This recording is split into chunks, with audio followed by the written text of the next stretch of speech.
Alright guys, welcome back to the Pocket Mads channel. It's Maddie here, and today, on Friday, we're actually going to be doing our off-meta showcase. I wanted to highlight a bunch of really awesome, new, creative Pokemon Pocket decks that have done well in recent online tournaments. I usually do this video on Wednesday, but as we know, the video schedule this week, got shifted around just a little bit. However, we're going to go to PocketMads.com where we have the results for all online tournaments that have happened over the last week, and I'm going to pull up a bunch of really cool decks that have done well in online competition. So I do think that this current season, the metagame is a lot more diverse than it really ever has been. There's so many strong cards in Pokemon Pocket, and while, typically on the channel we talk about, the top meta decks, and we kind of cover the metagame, there's a lot more to it than just sort of the top 10 most played decks.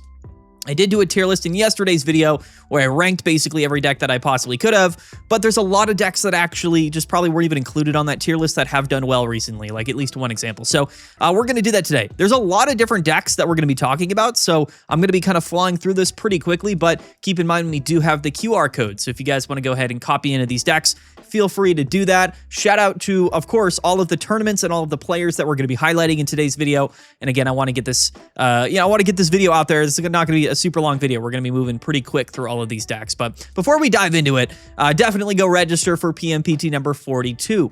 Playing in PMPT is really fun, and it's one of the cooler things that we do here, at the Pocket Mads community, I guess.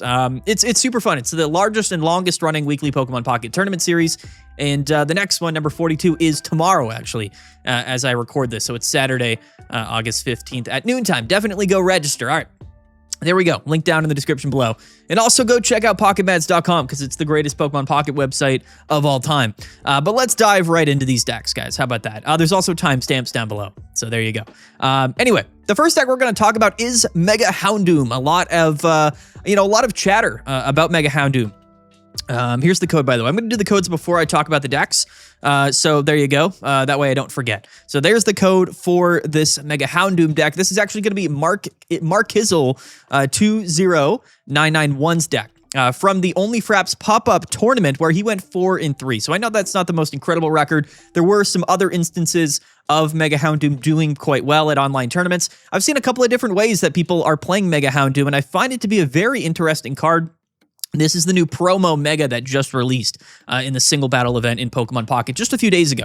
And I actually think it's a pretty good card. It has 3 energy in its attack cost, 190 HP. It is a stage 1 Mega, and it does 80 damage, and you flip 3 coins, it does 80 damage for each head, which is a pretty big deal considering that it can one-hit KO basically any Pokemon in the game at that 240 damage range. Now, 3 fire energies isn't a small attack cost, but it's really not that crazy when you consider that we do have Rainbow Cave and Flame Patch to sort of turbo those energies with, of course, Houndoom. Now, a couple of different ways that people are playing Houndoom. This is a version, again, that did well recently, so I wanted to highlight it. But you could play some other ways to accelerate those fire energies. You could play things like, Moltres EX, which I have seen a couple of lists playing, but this deck, since they are playing double Rainbow Caves and stadiums are so common, they're just using a Sunny Form, Cast Form as basically their leadoff option in the deck list, which will do 30 damage and burn, which is actually a really solid leadoff Pokemon. It's one of the better cards for the fire archetype,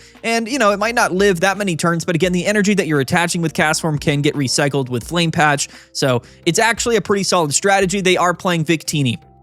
Now, this is a card that I think is very important to Houndoom. Now, what's nice about Moltres is if you're playing Victini and Moltres, then of course, you can use Victory Star's ability here to reflip those coins for Moltres' attack. But in general, I think Victini's mostly going to be used for, Mega Houndoom to reflip those 3 coins if you do not get a good outcome. So being able to flip 3 coins twice and choose if you need to reflip or not does make this attack a lot more consistent. Certainly not a weak Pokemon as far as Pokemon go. I don't really think that this is something that might catch on, but you got to keep in mind right now that, like, if you wanted to one-hit KO Pokemon, you could just play Mega Charizard, which does deal more damage, technically at 250, right? But it takes damage when it attacks. It's also a stage 2 Pokemon. In general, it's a little bit of a slower deck list. However, keep in mind, though, that damage is guaranteed. Now, we will talk about Charizard later in this video because Charizard actually has been increasing in play, and it's actually been something that's pretty substantial when it comes to online tournaments, and I'm curious to see how it performs this weekend, but I'm also curious to see how Mega Houndoom performs this weekend if people choose to bring it to PMPT number 42. Comment down below. I know some people are going to have some opinions about the best way that they are playing Mega Houndoom, so if you have any other versions or ways that you're playing this, you know, definitely comment it down below or bring it to an online tournament and do well with it so we can highlight it here on the channel. There's Mega Houndoom. And again, guys, there's the code for those who want to add it to their game and test it out. You will need to do the single battle event, though, to get Houndoom EX, Mega Houndoom. Next up, at the Imperium's tournament, is going to be Sun D, who went 7-2-1, and this is, again, a bit of a throwback to these sort of tanky, sustained Snorlax EX decks. However, kind of ramped up to 11 now. Here is the code before we talk about this. But effectively, this is going to be a big story because of the new Water-type buffs and the new Water-type Stadium Soothing Shore. So there's the code. And as you guys know, Soothing Shore is that new Stadium card that is going to heal all Pokemon that have water energy attached to them by 20 damage.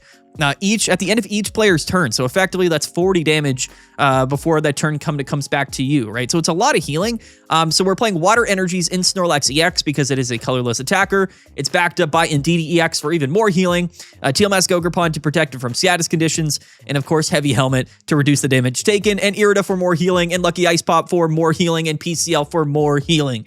That's what it's all about. Also, keep in mind that Snorlax EX heals itself with Full Mouth Manner. It also has 160 HP. So this is a deck that is almost impossible to beat unless you're able to kind of put out some serious damage or just one-hit KO Snorlax, which is not easy to do.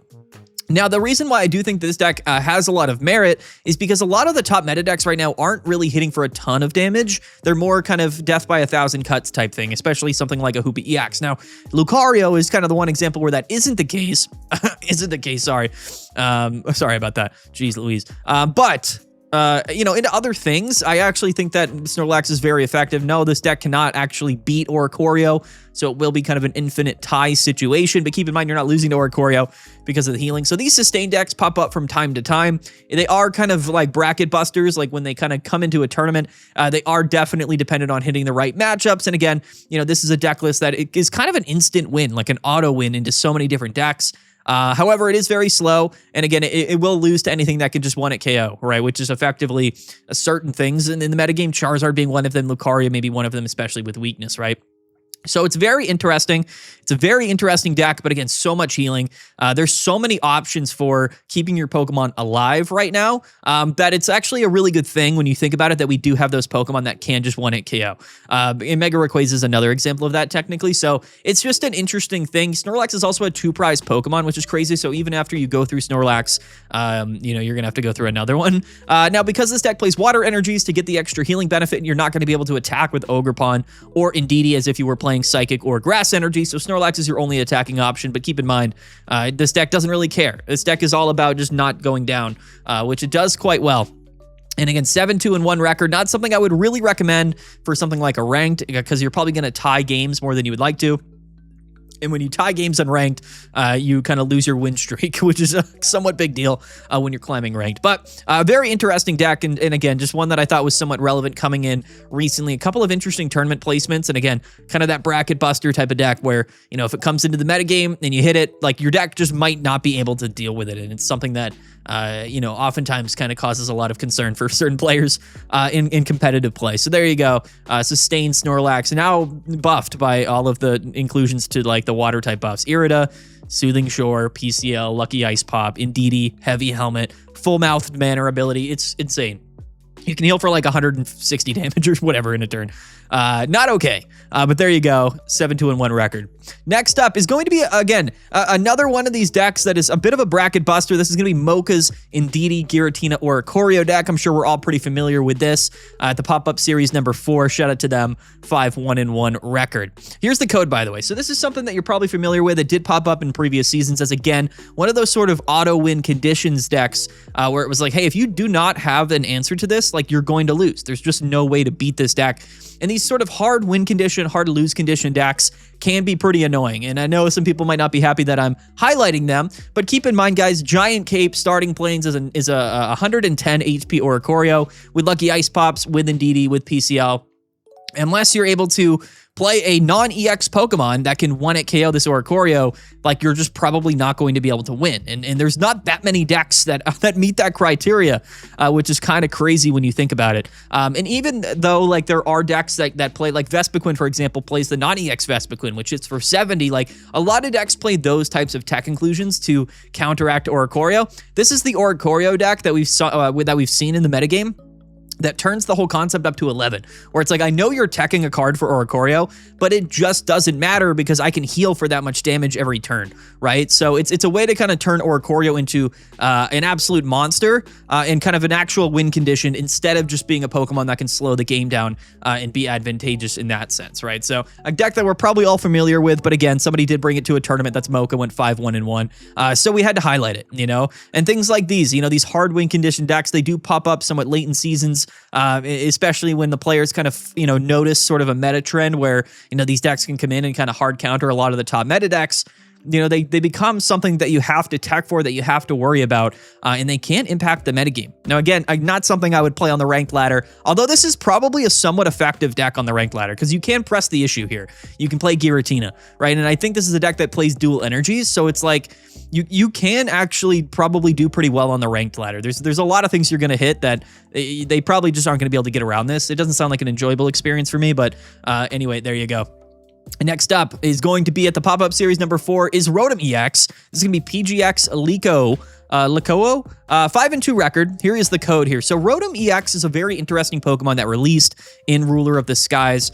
Definitely not a terrible Pokemon. It's actually a lot better than I gave it credit for, and it has been around. It's been something that's sort of floated within the midst of the outer skirts of the metagame, and actually has been something that can certainly win games. Now, I think the reality of Rotom is that you probably are playing it with Oricorio, just because, you know, it adds a lot of extra win conditions when you're able to play Oricorio, but the concept here is to fill your deck with item cards and fly through your deck, and then go into Rotom, which can just hit for a lot of damage, right? And it's a basic Pokemon, retreat cost of 1, low energy attack cost, and again, Oricorio can slow the game down, or you can play this hyper aggressively, you know, with Pichu to immediately get into Rotom. So this is actually kind of an aggro deck, right? Pichu has a lead. You can go turn 2 attack with either, you know, Rotom or Oricorio. Maybe you're not 1-hit KOing on turn 2 with Rotom, but maybe you're gonna 2-hit KO, right, on turn 3, and, you know, kind of a more aggressive strategy here.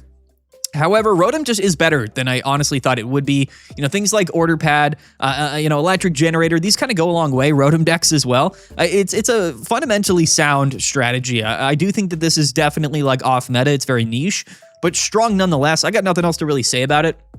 5-2 record at a recent large tournament, PGX Lico here playing Rotom EX, which I just find to be absolutely hilarious. And whenever Rotom's gonna do well at a tournament, I'm gonna highlight it in our weekly video series. And again, so many decks to talk about today, because a lot of off-meta decks have really surprised the metagame over the last week or so. And it's crazy because like the meta's gonna continue to be crazy for the next like week or two, but you know, we're never gonna have enough time for this to settle realistically, because I think next week the next set gets announced, and then the week after that it releases. So Pokemon Pocket just has such quick turnaround, and I think this metagame could develop for another month or two, but it's not going to get the opportunity to because new cards are coming out. Shout out to Lico, shout out to the pop-up series. Next up is Flareon, a Pokemon that I've been very interested in really ever since, you know, the Rainbow Cave came out, because Flareon has this combustibility. And you get to attach a fighter energy to it from your discard pile. And if you do, you take 20 damage, but it's just fire type acceleration from the discard pile. And as we know, Rainbow Cave does allow that to happen. And we can also play Flame Patch. So this is basically Turbo Flareon. We do still have access to crazy cards like Eevee Bag, and now we have the new Elegant Cape, somewhat new Elegant Cape, which is going to bring Flareon up to, I think, 180 HP. So it's actually a very sound strategy. This player here, Jake Sue, went 4-2-1. Here is the code, by the way. Very aggressive, just an aggro Flareon Turbo. This is true Turbo Flareon. And as you'll see, we're not playing anything else in the deck, which is like kind of substantial. And kind of crazy when you think about it. So you're never going to be able to attack, I don't believe, on turn 2, even with boosted evolution Eevee. But what you are going to be able to do is go turn 2 Flareon, right? Or not turn 2. Yeah, you can go turn 2 going second, but not turn 2 going first, right? So that's the difference. But yeah, that's crazy. The fact that you can get this attack off, this 130 damage attack on your second turn going second, because on your first turn, right, you would just discard an energy with Rainbow Cave, and then you could boosted evolution, Eevee into Flareon. You could combust or Flame Patch and then manually attach and then just do it again on turn 2, and you're off to the races, right? We also have 2 of the non-EX Flareon. So there's actually only 1 EX Flareon now that I take a look at this. This is going to be the 2 energy Flareon, which doesn't have the combustibility, but we still have Rainbow Cave Flame Patch, and this does 70 damage, and you discard an energy from this Pokemon, and you burn. So this is a very aggressive Flareon here, one that can still utilize Eevee Bag and Elegant Cape. So hyper aggressive, again, going to deal with Oricorio quite easily. I really like this. I wish we had more like actually quality fire type EX Pokemon, because we do have a lot, but none of them feel that strong. Because Flame Patch, Rainbow Cave, I was going to say Flame Cave. Flame Patch, Rainbow Cave is actually a pretty sound strategy. It's very aggressive, very turbo. There's just not a lot of decks that are utilizing it at a high capacity this season, and I think in the future, we're probably going to see it be a little bit more meta relevant. But one Cyrus, one Sabrina, one Repel, I really like it. Low Pokemon count as well. Eevee Bag can also heal. A really solid deck, a deck that I do like pretty significantly. Keep in mind, we're only playing 2 Eevee here, so you're never able to go like 1-1-2. You're always just going to go like 1-2 or 2-1. You know what I mean? Which is fine, because we're only playing 2 Eevee. Eevee EX is a totally fine card, but it is a bit of a liability, especially oftentimes. When you play it, but boosted evolution Eevee's crazy. Shout out to Jake Sue. There's the code once again, guys. Turbo Flareon, which I do love. 4-2-1 record. Next up, let's talk about Mega Lucario, which is certainly not an off-meta deck. It is a meta strategy, but this is going to be the Hitmonchan version, one that I ranked very highly on yesterday's tier list. In my testing, it's absolutely incredible. And I think it's won a couple of tournaments recently. So 9-1-2 record from Mega Alana EX at the Breakfast Club. Notice pop-up number 5. Here is the code for you guys to kind of throw this into your game of Pokemon Pocket. Again, a deck that I really do enjoy, one that I think is fundamentally broken. Hitmonchan is a crazy card in the card metagame. This deck, as you'll notice, is not playing Giovanni.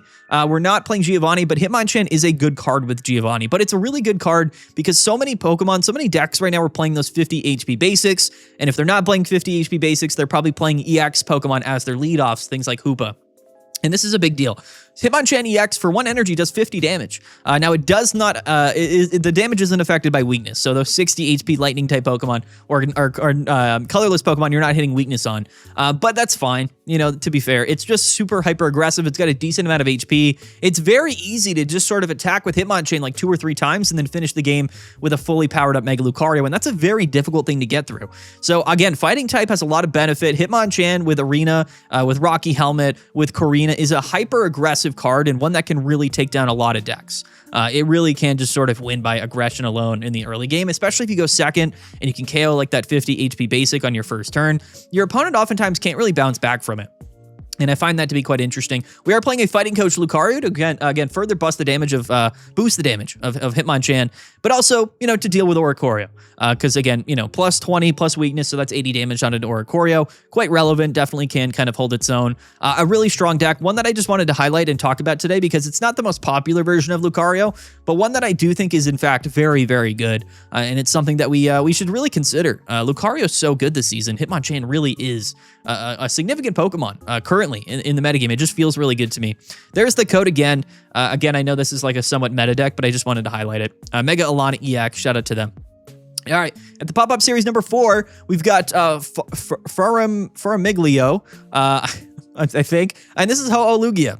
Again, another deck that I think some people have definitely tried to play now with the new Rainbow Cave Flame Patch stuff. More turbo, more consistent, energy onto that Ho-Oh EX. It's not terrible. It really isn't that bad. Unfortunately, though, I think that Lugia in general as like a one-hit attacker doing 180 doesn't feel great. Mostly though, just because like you're not KOing Lucario, you're not KOing like Sceptile and other, mega Pokemon at 180 damage, which is like a little bit rough, but here's the code anyway. This is definitely one of those decks that has emerged as like a solid meta or like kind of, mid-tier to low-tier like meta option. Like it's something that has been buffed by Rainbow Cave, and it's something that I think we have to take somewhat seriously. Ilima is actually a really nice card to kind of support Lugia. We're also playing Order Pad to help find our Flame Patch, which I think is very creative. I really like that. We have Sabrina, we have Cyrus in here. It's a low Pokemon count deck list, so you can add a lot of different stuff to it. I think we're kind of getting back to these low Pokemon count decks actually being somewhat more viable because we have so many strong, trainer cards to play with these low Pokemon count decks. Like, it ends up being actually more of a benefit. But yeah, a pretty significant deck. One that I don't think we should be sleeping on that much. Not something I would necessarily choose to play if I was trying to win a tournament, but it's not bad. It's really not bad at all. 4-2-1 record. There's the code, like I said, guys. And I know a lot of people really do love Lugia. They were the mascots of, I think it was B3. Was it B3? Or was it, no, I think it was B4, or A4 rather. And it was a set that I think a lot of people have some nostalgia for, and they always really wanted Lugia to be like meta relevant. They just never really were that strong.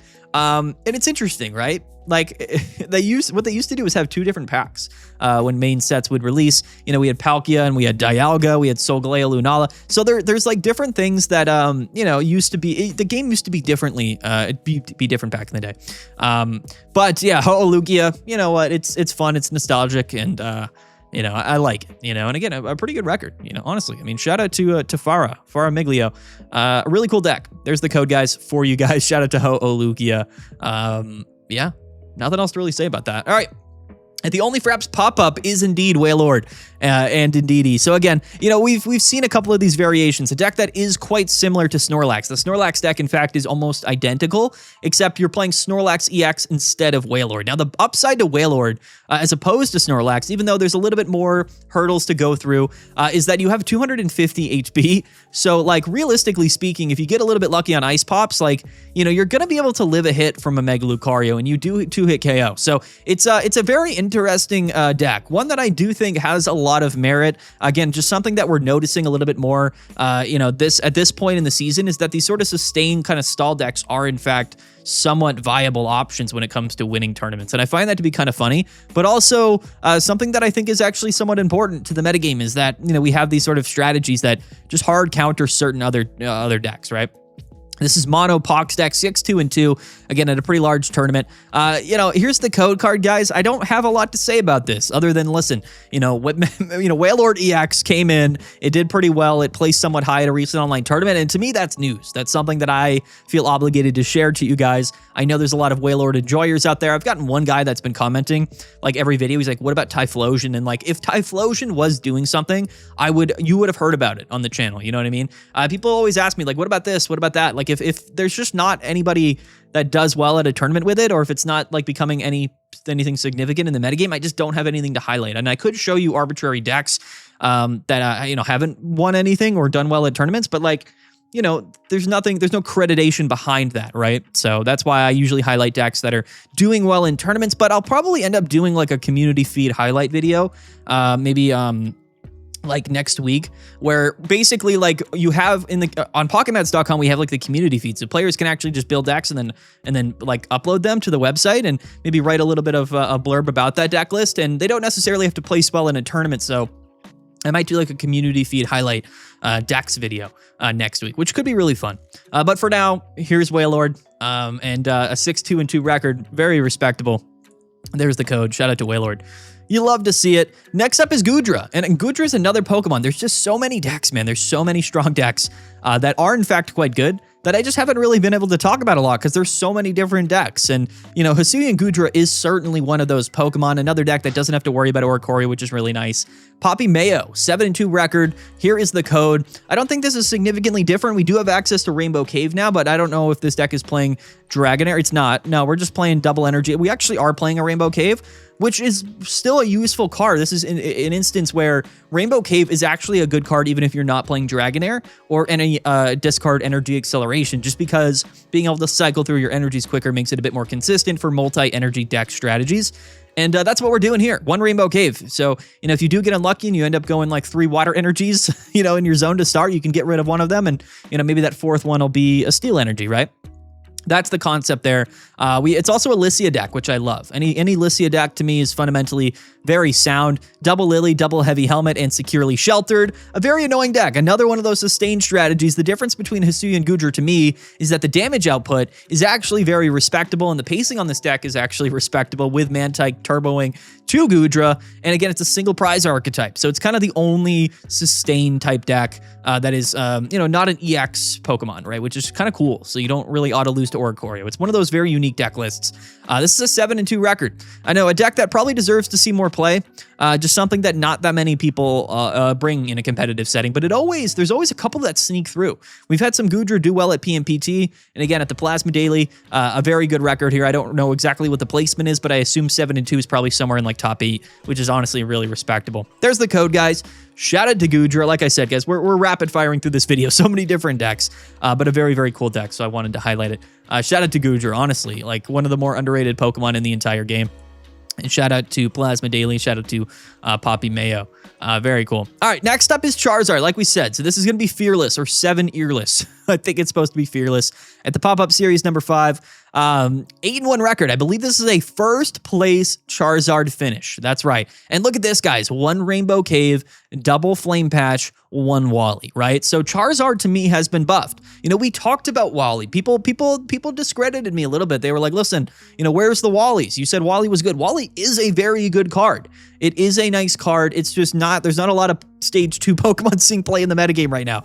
And to be fair, Blaziken and Sceptile both don't have colorless energy in the attack cost. So there is a world where we get certain Pokemon that are in fact strong that love to utilize Wally. There just aren't that many of them. But I really do like the 1 Wally in this Charizard deck, a first place finish. I think Charizard has a lot of potential here. It's one of those few decks that can really stand up to Mega Lucario and say, listen, I'll take your hit, but you're not going to take mine. Like, I will KO you. You're not going to KO me. And that's a very interesting position to be in. Not a deck that necessarily has anything here for Oricorio. And as we know, Oricorio is a little bit more popular, or becoming more popular currently this season. But double Lucky Ice Pop, 1 PCL in here, double Flame Patch, even a Giant Cape thrown in. I really like this.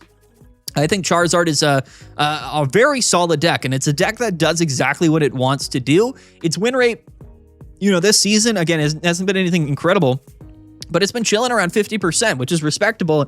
And here's a first place finish at a recent large tournament. You know, we can't be surprised if Charizard comes through and ends up doing well. It's something that I actually want to playtest a little bit more. 8-1 record, first place finish for Mega Charizard.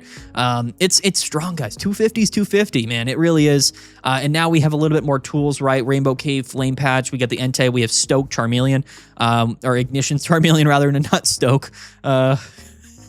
We're not talking about Stoke Charizard today. We have Ignition Charmeleon, but again, with Rainbow Cave, Flame Patch, and Wally as well to kind of satisfy that colorless energy. Look at, there it is.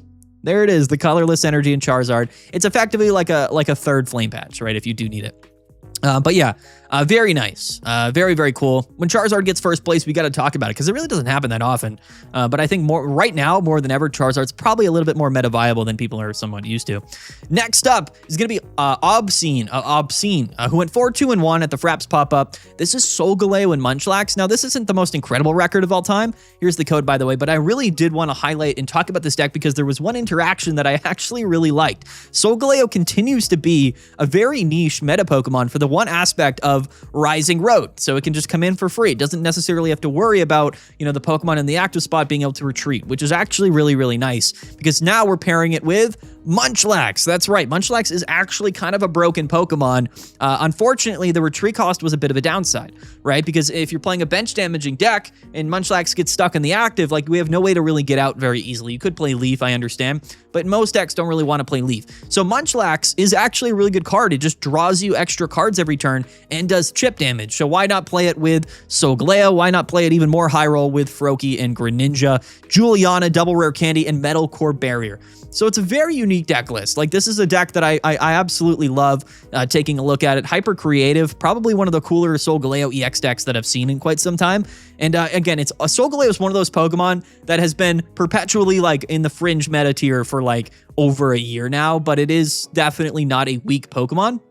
I would like to see maybe a Mega Pokemon with that Rising Road ability, or just a new, you know, meta Pokemon that's maybe just a bit better in some ways than Solgaleo with that Rising Road ability, because it is actually a very nice ability, and it kind of allows certain decks to be very creative in their opportunities to be played a certain way, right? It's just, this is the only thing that really does that. Miraidon and Koraidon do also do that. Maybe Munchlax finds their way into those decks, I don't know.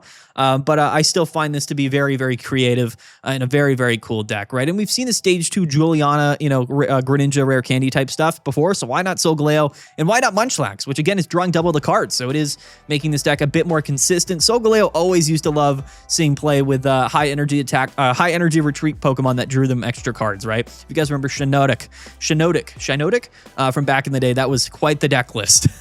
From way back. But there you go, guys. Solgaleo. Very, very cool. Shout out to Obscene. Very awesome. One of my favorite decks that I've seen this season. 4, 2, and 1. There's the code, guys. Go check it out. Go play it yourself. Let me know what you guys think.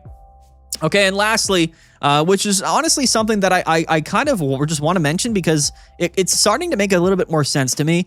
This is going to be Aster Phoenix, who went 5, 3, and 1 at the Only Fraps pop-up. Here's the code, and it's Greninja EX Suicune. So there was a brief period in time where Suicune EX was played exclusively with Greninja EX as one of the top-tier meta strategies, but this was before Baxcalibur. This was before Qianpao came into the game.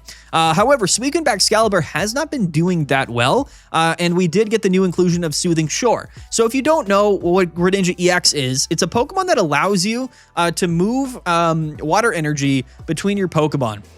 Or sorry, not move the energy, but move. You're able to swap your Pokemon that have for your energies. What am I trying to say here? It allows for like free retreat, kind of, but not retreating. It's swapping Pokemon, but they need to be water Pokemon. It's cool. It's a really cool. It's a really cool card. I messed up describing that. But it was really relevant because you didn't have to worry about retreat costs on any of your Pokemon, which was like always a really big deal. And of course, like because we're playing Froakie to play Greninja EX, you could just play one of the non-EX Greninja and Suicune drew double the cards. It was effectively kind of broken. Now, what I really like about this is that it pairs extremely well with the Soothing Shore Irida combination, right? So multiple Pokemon with water energies, they're all getting healed up between Soothing Shore and Irida. We can swap in between all of them to kind of stall for a little bit longer and make sure that our Pokemon don't get KO'd. So I actually really like this. There's definitely a lot of potential for me for Greninja EX and Suicune with Soothing Shore to come back into the metagame and be even better than it was at one point. Still a bit scary because Mega Lucario is 1-hit KOing all of our Pokemon, but that's totally fine because if we're not hitting Mega Lucario, I actually feel quite strongly about this particular deck. And Soothing Shore, water energy type stuff is actually a pretty good counter to like Hoopa EX, right? Which likes to kind of deal small bits of damage to multiple different Pokemon. So I really like this. It's something that I just wanted to highlight because I do think there's a lot of potential here for Greninja EX and Suicune to kind of come back to be maybe the more significant Suicune deck. Maybe not. Qianpao is broken, but there's a lot of viability here, and it's a very sound deck list. Water has gotten some very unique support, and this is kind of the water deck to me that takes advantage of that new support in Soothing Shore better than maybe anything else that we have for the water typing right now. So I find that to be very, very cool. What do you guys think? Comment down below. There's the code once again for Greninja and Suicune, which again went 5 and 3. Aster Phoenix. Shout out to him. Shout out to the Only Fraps pop-up. There we go, guys. That's going to be a bunch of different decks that are all off-meta decks, but did well recently in online tournaments. I know you guys are probably busy grinding ranked, but definitely come out and compete in PNPT number 42. If you have the time this weekend, we will be live streaming it. It's going to be a ton of fun. I always love doing it, but yeah, comment down below. What do you think of all of these decks? The metagame is super spread out right now, especially I think once we get into like the third week, things are going to be just generally all over the place. Still going to be those meta-relevant Pokemon, still going to be, those Hoopas, still going to be those Lucarios, but there's a room for a lot of extra stuff to be quite relevant into the metagame, and I think things are developing at a pretty rapid rate. So very, very fun, but this is what I'm going to lead you guys off with. We'll see you again on Monday for the meta report, and we'll see what happens at PMPT number 42. And again, next week, we will be getting the announcement teaser and trailer for the next set coming to Pokemon Pocket, which is crazy, but it's about that time already. Anyway, guys, let's get out of here. Peace out. Have a good one. We'll see you guys next time, and yeah.